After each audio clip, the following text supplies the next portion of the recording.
Ya tadi udah ngobrol, udah berbicara seperti ya pokoknya menceritakan semuanya. Apa aja pokok-pokoknya mungkin yang konsultasikan hari ini kok? poin-poinnya. Ya anak, cuma anak aja. Poinnya di anak, udah itu aja. Mengejutkan, hitungan minggu mengambil ancang-ancang, hari Senin kemarin Ruben Onsu akhirnya menjadikan ultimatumnya kenyataan. Bersama Minola Sebayang, sang pengacara, Ruben mendatangi Markas Komisi Perlindungan Anak Indonesia atau KPAI untuk berkonsultasi dan melakukan pengaduan yang secara mengejutkan mengumbar sederet poin tak terduga, mulai dari dugaan eksploitasi anak sampai Ruben dan pihaknya bahkan membawa bukti berupa video tentang anak-anaknya. Apakah ini sinyal bahwa Ruben akan mulai mengambil langkah memperebutkan hak asuh anak dalam waktu dekat? Tapi jelang keberangkatan Ruben ke Tanah Suci Mekah untuk umroh, tiba-tiba Ruben mendapat kejutan manis. Sarwendah membawa naknya untuk bertemu dengan sang ayah. Tapi, benarkah ada sikap Sarwendah dan Wendy, sang adik, yang mengejutkan ketika bertemu dengan Ruben bersama anak-anaknya? Bagaimana pula pihak Sarwendah menjawab kabar bahwa Sarwendah merugi hingga 20 miliar rupiah akibat perseteruannya dengan sang mantan? Pemirsa, bersama Intens Investigasi, kami hadirkan kabar terkini, terpercaya, dan teraktual. Tetapi sebelumnya, jangan lupa untuk like, subscribe, dan juga share channel YouTube ini.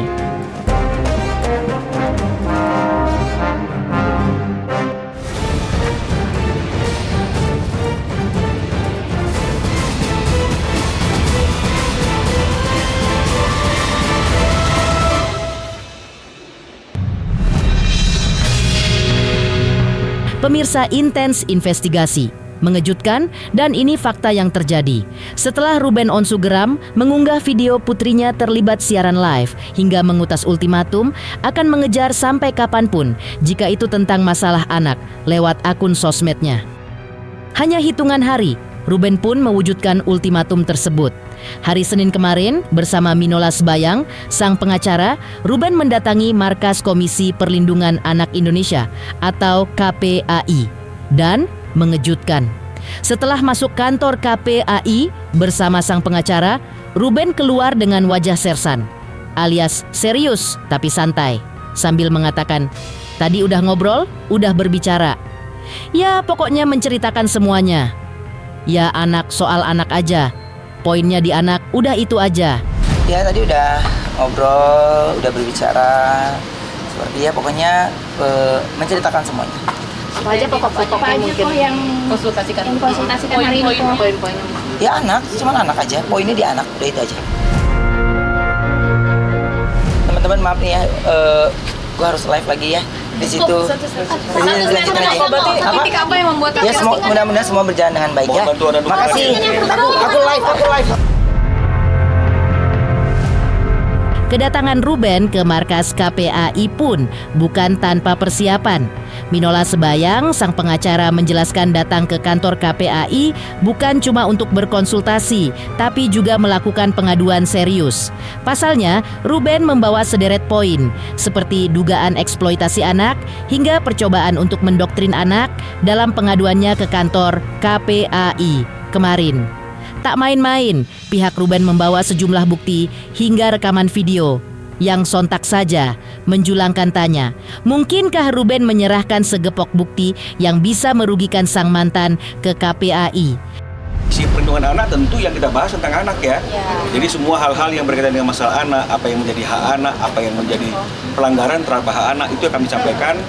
Dan kami berterima kasih kepada KPAI yang sudah menerima kehadiran kami untuk berkonsultasi dan juga untuk membuat pengaduan, dan diterima dengan baik oleh Ketua KPAI Mas Aris ya.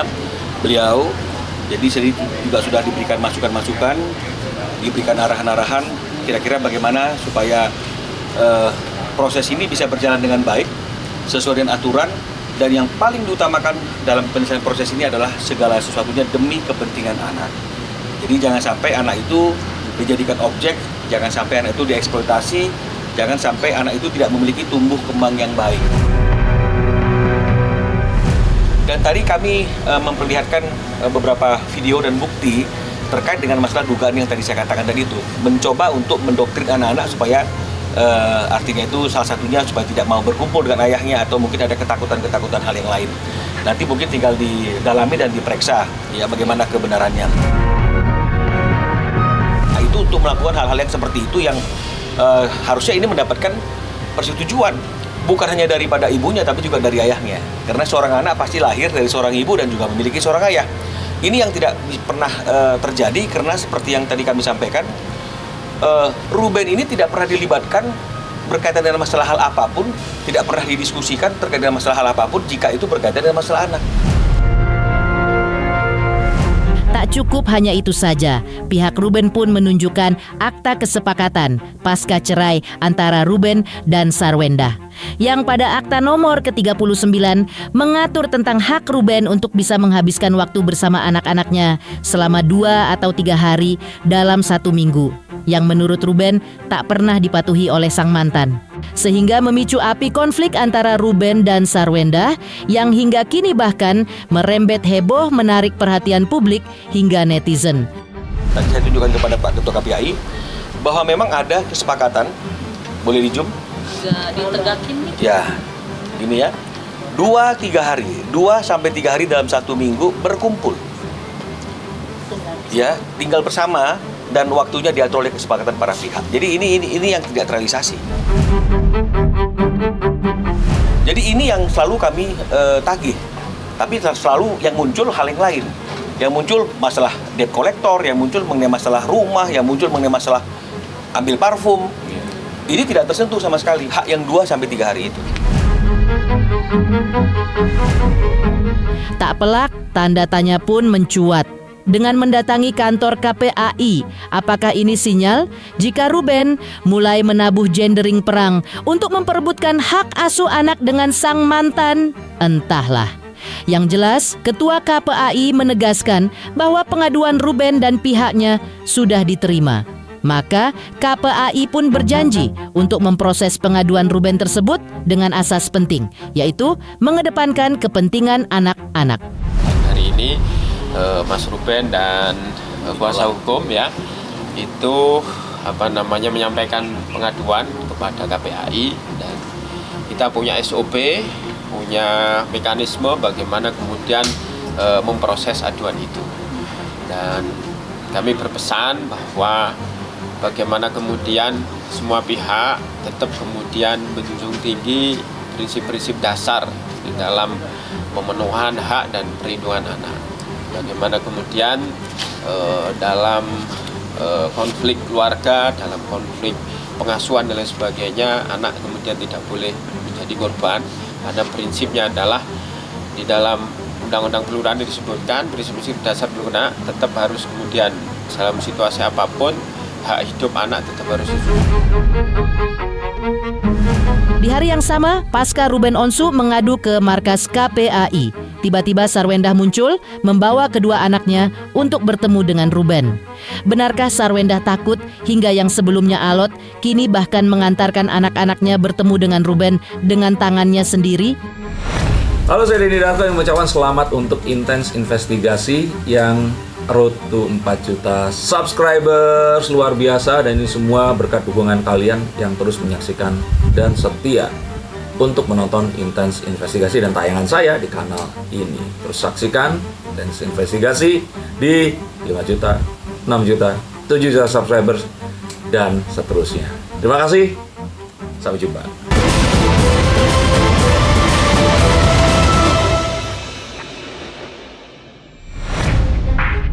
Pemirsa Intens Investigasi, perjuangan Ruben Onsu untuk bisa bertemu anak-anaknya hari Senin kemarin berkelok ke babak yang mengejutkan. Bagaimana tidak, hari Senin pagi Ruben mengadukan nasibnya ke kantor KPAI bersama sang pengacara. Malam harinya Ruben justru mendapat kejutan manis. Pasalnya, tepat saat Ruben akan berangkat umroh, tiba Sarwendah muncul dan membawa Thalia dan Tania, kedua putrinya, untuk bertemu langsung dengan Ruben, yang sontak saja disambut dengan senyum sumringah oleh Ruben. Dengan hangat, Ruben memeluk satu persatu putrinya, menyisipkan pemandangan mengejutkan. Pasalnya, ketika hendak berpamitan pulang, Sarwendah mendadak meraih tangan Ruben dan mengutas gestur gerakan akan melakukan salim, yang kemudian disusul oleh Wendy, adik Sarwendah yang juga melakukan gerakan yang sama. Ada apa dengan Sarwendah? Padahal sebelumnya, Sarwendah dan sang adik sempat menghebohkan publik dengan sikapnya yang 180 derajat berbeda, mengungkit uang nafkah 200 juta rupiah. Ingin ketemu anak, akhirnya ketemu juga deh, udah.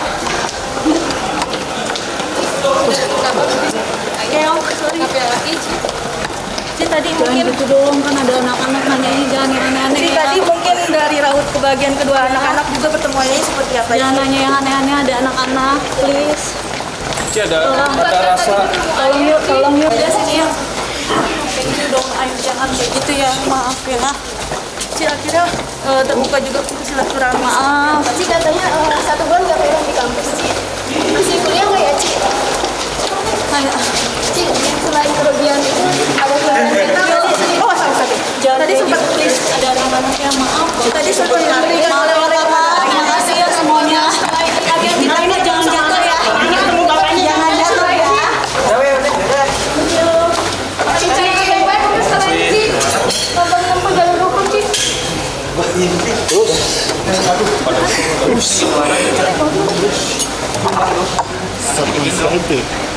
Bisa, Pak.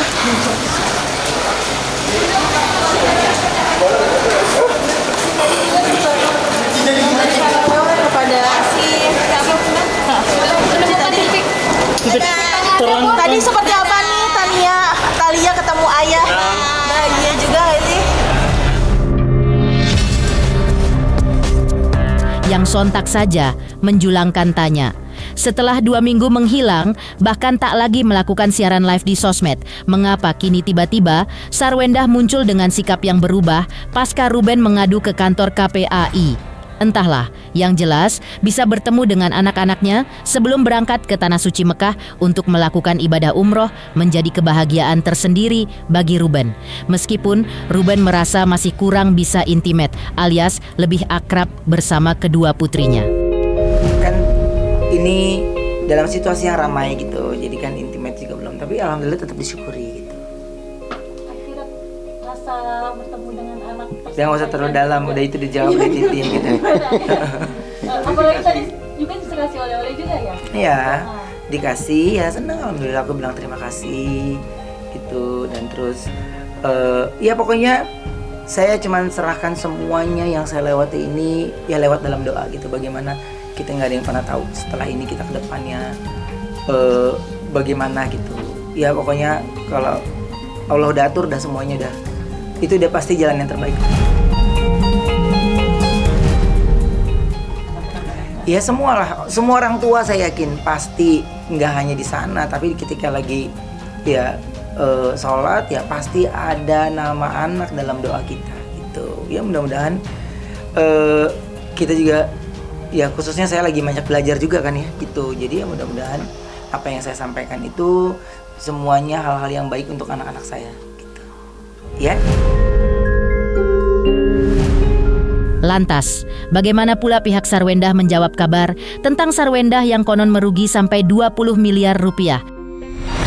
Halo, saya Denny Darto yang mengucapkan selamat untuk Intens Investigasi yang road to 4 juta subscribers, luar biasa. Dan ini semua berkat dukungan kalian yang terus menyaksikan dan setia untuk menonton Intens Investigasi dan tayangan saya di kanal ini. Terus saksikan Intens Investigasi di 5 juta, 6 juta, 7 juta subscribers dan seterusnya. Terima kasih, sampai jumpa.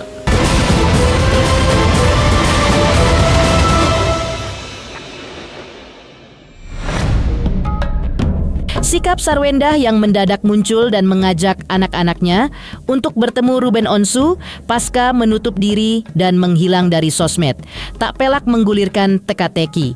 Ada apa dengan Sarwendah? Butuh waktu untuk menjawabnya. Yang jelas, pihak pengacara Sarwendah, Chris Samsiwu, menggambarkan betapa kliennya selalu mengutamakan anak di atas segalanya. termasuk ketika Sarwendah diduga merugi sampai 20 miliar rupiah akibat insiden terciduk, mencibir dan berkata kasar saat mengungkit nafkah 200 juta rupiah ketika melakukan siaran live di sosmed. Izin ini, sebenarnya yang paling berharga buat Sarwendah cuma satu, yaitu anak-anaknya. Jadi kerugian apapun, material tidak ada artinya itu buat dia. Ya, tetapi apakah nilainya berapa? Saya pikir itu hoax lah ya, 20 miliar tidak seperti itu. Ya, karena klien kami ini jujur tidak menghitung-hitung hal-hal seperti itu. Yang penting satu yang dia paling sayang yaitu anak-anak.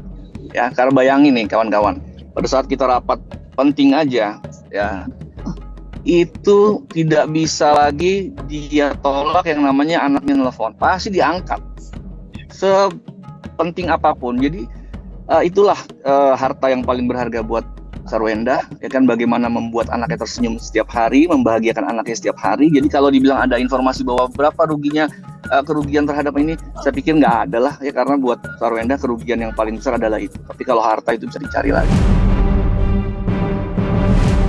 Anak-anak adalah cahaya hati yang memang harus menjadi pertimbangan utama dalam setiap lini kehidupan para orang tua. Termasuk pula Sarwendah. Tak heran, kalau meski dikabarkan merugi hingga 20 miliar rupiah, tapi Sarwendah tetap berusaha menjadi ibu yang tegar di hadapan anak-anaknya.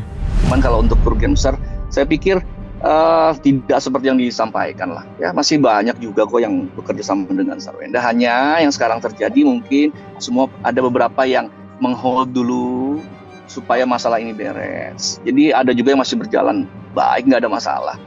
Sarwendah ini bukan, maaf ya, Sarwendah ini bukan pembunuh, bukan melakukan kejahatan teroris. Jadi janganlah ya di framing.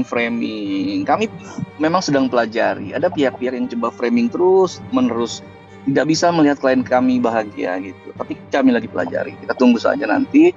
Ya, yang pasti klien kami tidak mau dipusingkan dengan soal-soal itu. Klien kami fokus untuk masalah terus membahagiakan anak, ya kan, memberikan kasih sayang kepada anaknya, dan juga mengkomunikasikan sekarang ini juga dengan bapak, ya, supaya komunikasi bisa lebih baik lagi ya dengan bapaknya anak-anak. Ya, itu ya masalah nominal. Saya pikir saya bilang itu hoax lah. Kalau misalnya kerugian sampai 2 miliar nggak ada lah ya.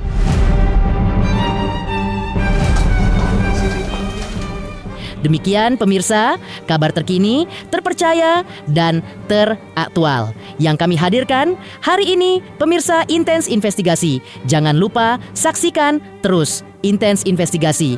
Dan pastikan jangan lupa untuk like, subscribe, share, dan juga komen